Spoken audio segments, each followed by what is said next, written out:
Hello दोस्तों, आप सभी को वेलकम है आपके अपने यूट्यूब चैनल आर्यन स्टडी में। दोस्तों आज हम लोग रेलवे ग्रुप डी को होने वाला एग्जाम को लेकर कुछ महत्वपूर्ण VVI जीके जिस प्रश्न देखने जा रहे हैं दोस्तों, जो पिछले बार के रेलवे ग्रुप डी के हर एक शिफ्ट में पूछे गए प्रश्न है दोस्तों। अगर जो इस वीडियो को शुरू से लास्ट देखते हैं दोस्तों, तो इस बार के रेलवे ग्रुप डी के होने वाला एग्जाम है, इससे आसानी से 2-3 प्रश्न देखने को मिल जाएगा दोस्तों। ये हम इसलिए बोल रहे हैं दोस्तों क्योंकि ये सभी प्रश्न जो है ना पिछले बार के रेलवे ग्रुप डी के एग्जाम में एंड पूछा गया प्रश्न है, ये मोस्ट रिपीटेड प्रश्न है दोस्तों। तो उम्मीद है कि आप स्टूडेंट क्लास जरूर देखिएगा। और हाँ दोस्तों, अगर जो आप चैनल पर नए हैं तो प्लीज़ चैनल सब्सक्राइब करना ना भूलिएगा, क्योंकि ऐसे कंटेंट जो है ना इस चैनल पर डेली भी मिलाते रहें दोस्तों। और वीडियो को बनाने में बहुत मेहनत लगता है, तो आप लोग के चैनल लाइक की वजह से हमें मोटिवेट मिलता रहता है दोस्तों। तो चलिए वीडियो को स्टार्ट करते हैं। तो अगर पहला प्रश्न हो जाए दोस्तों, भारी व्यायाम के दौरान किसके जमा होने के कारण हमारे मांसपेशियों में ऐंठन होने लगती है दोस्तों। तो हमारे मांसपेशियों में ऐंठन होने के प्रमुख कारण है दोस्तों हमारे शरीर में लैक्टिक अम्ल के जमा होने के कारण जमा होने के कारण हमारे शरीर के मांसपेशियों में जो है ना ऐंठन होने लगती है दोस्तों। आपका अगला प्रश्न हो जाएगा, अस्थायी गर्भ रोकने के लिए कौन सा बर्थ कंट्रोल विधि का उपयोग किया जाता है दोस्तों। तो अस्थायी गर्भ को रोकने के लिए जो है ना हमारे शरीर में ट्यूबेक्टोमी विधि का प्रयोग करते हैं दोस्तों बर्थ को रोकने के लिए। ट्यूबेक्टोमी विधि का प्रयोग करते हैं बर्थ को रोकने के लिए दोस्तों। आपका अगला प्रश्न हो जाएगा, लार में पाया जाता है। तो लार में क्या पाया जाता है? तो लार में जो है ना टाइलिन एंजाइम पाया जाता है दोस्तों। लार में टाइलिन एंजाइम पाया जाता है। आपका अगला प्रश्न हो जाएगा, दहन किस प्रकार की क्रिया दोस्तों। तो दहन जो है ना ऊष्मक्षेपीय अभिक्रिया दोस्तों। दहन किस प्रकार की क्रिया है? तो दहन ऊष्मक्षेपीय अभिक्रिया दोस्तों। आपका अगला प्रश्न हो जाएगा, बादलों का रंग सफ़ेद क्यों दिखता है दोस्तों। तो बादलों का रंग सफ़ेद क्यों दिखता है? तो जो है ना बादलों का रंग सफ़ेद इसलिए दिखता है दोस्तों क्योंकि बड़े बड़े धूलकण और पानी के बूंदे सभी तरंग दैर्घ्य को लगभग समान रूप से बिखरती रहती है दोस्तों। इसलिए जो है ना बादल सफ़ेद दिखाई देती है। बादल इसलिए सफ़ेद दिखाई देती है क्योंकि धूल का एवं पानी बूंद जो है ना पूरे के पूरे बादल में बिखरे रहता है दोस्तों। इसी कारण जो है बादल हम लोग को सफ़ेद दिखाई देता है। आपका अगला प्रश्न हो जाएगा, सबसे छोटे कानों से कौन से रंग का प्रकाशन प्रकिरणित होगा दोस्तों। तो नीला रंग का जो है ना प्रकाश का प्रकिरणन होती है दोस्तों। आपका अगला प्रश्न हो जाएगा, ओजोन परत की हानि किसके कारण हो रही है दोस्तों। तो ओजोन परत की हानि जो है ना CFC कारण हो रही है। क्लोरोफ्लोरोकार्बन के कारण जो है ना ओजोन परत की हानि हो रही है दोस्तों।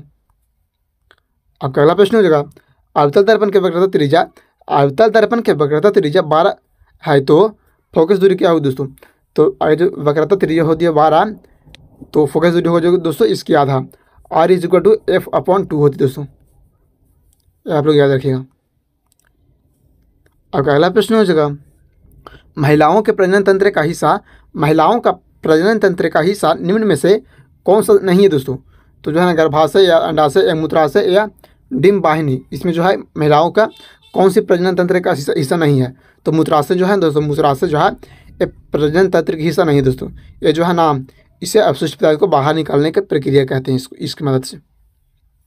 आपका अगला प्रश्न हो जाएगा, आवर्त सारणी में समूह 17वें तत्व के परमाणु की संयोजकता क्या होगी दोस्तों।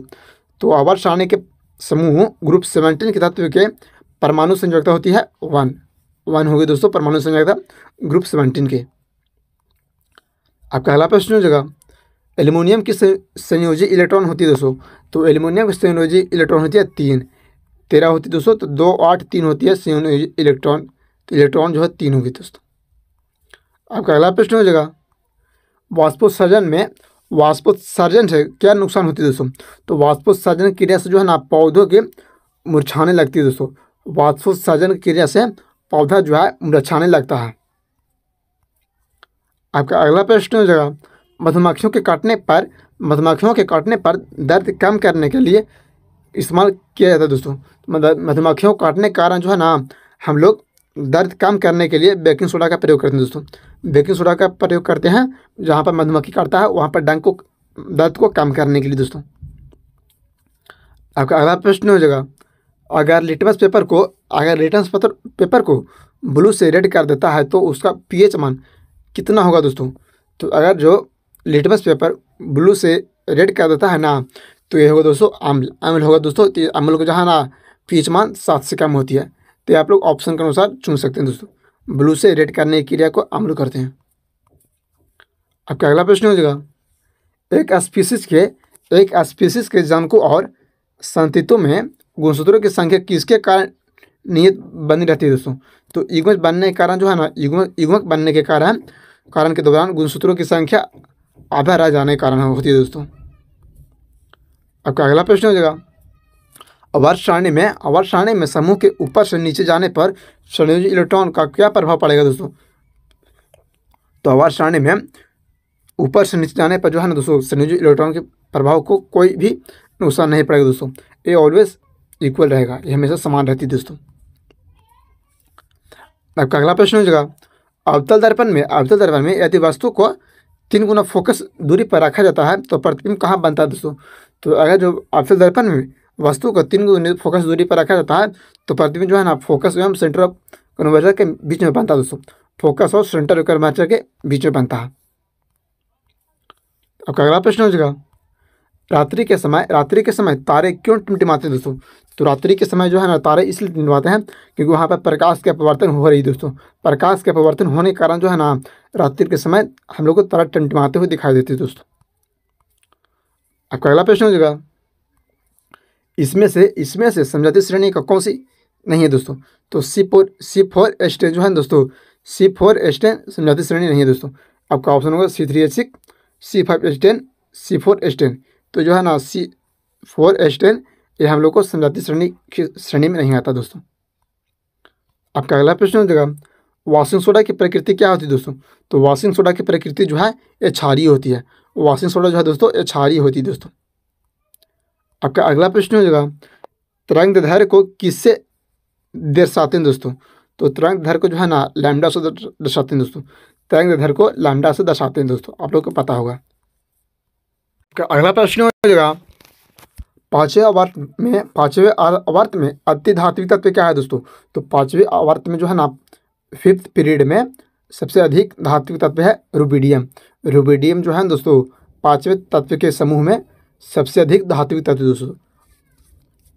आपका अगला प्रश्न हो जाएगा, Pb प्लस CuCl2 को अभिक्रिया कराने पर PbCl2 प्लस Cu दी गई समीकरण में डॉट अभिक्रिया एक उदाहरण दोस्तों। तो जो है ना विस्थापन अभिक्रिया की प्रमुख उदाहरण दोस्तों, क्योंकि जो है यहाँ पर लेड के साथ क्लोरीन जुड़ गया है, यहाँ लेड नहीं है, ये आप लोग देख कर समझ सकते हैं दोस्तों। आपका अगला प्रश्न हो जाएगा, मेंडलीव अबाधित सारणी की खोजे न गए तत्वों के अंतराल छोड़ा गया था, निम्न में से कौन से तत्व को जो है ना बाद में आवर्त सारणी में एक स्थान प्राप्त हुआ दोस्तों? तो जेरेनियम को जो है आवर्त सारणी को खोजने के बाद इसका स्थान बाद में प्राप्त किया गया है दोस्तों। आपका अगला प्रश्न हो जाएगा, सहसंयोजित बॉन्ड अणुओं के निम्न में से गलनांक क्वथनांक के बिंदु होती है क्योंकि? तो यहाँ पे जो है ना दोस्तों इंटरमोलिकुलर फोर्स ऑफ अट्रैक्शन कमजोर होने के कारण जो है दोस्तों सहसंयोजित बॉन्ड अणुओं के गलनांक और क्वथनांक के बिंदु कम होते दोस्तों। आपका अगला प्रश्न हो जाएगा, जब किसी पिंड को विषुवत रेखा से ऊपर और दक्षिण ध्रुव पर ले जाया जाता है तो उसका भार क्या होगा दोस्तों? जब किसी पिंड को विषुवत रेखा से ऊपर और दक्षिण ध्रुव पर ले जाया जाता है तो उसका भार जो है दोस्तों, उसका भार जो है ना इंक्रीज करेगा दोस्तों, उसका भार जो है बढ़ जाती है।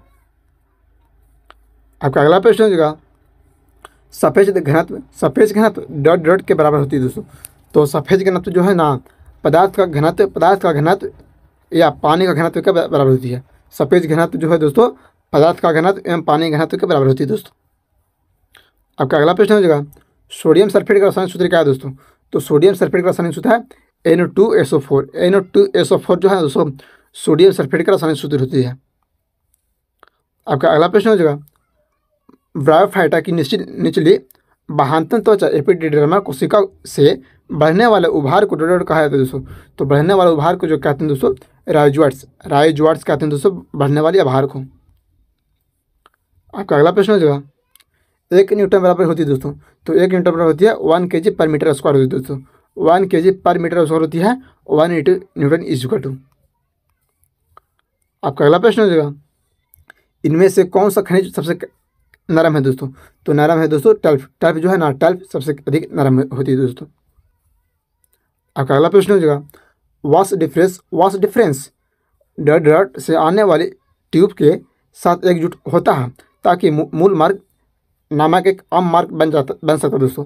तो मूत्राशय जो है ना, वास डिफरेंस मूत्राशय से आने वाली ट्यूब के साथ एकजुट होकर मूत्र मार्ग को आम मार्ग के साथ वर्क करता है दोस्तों।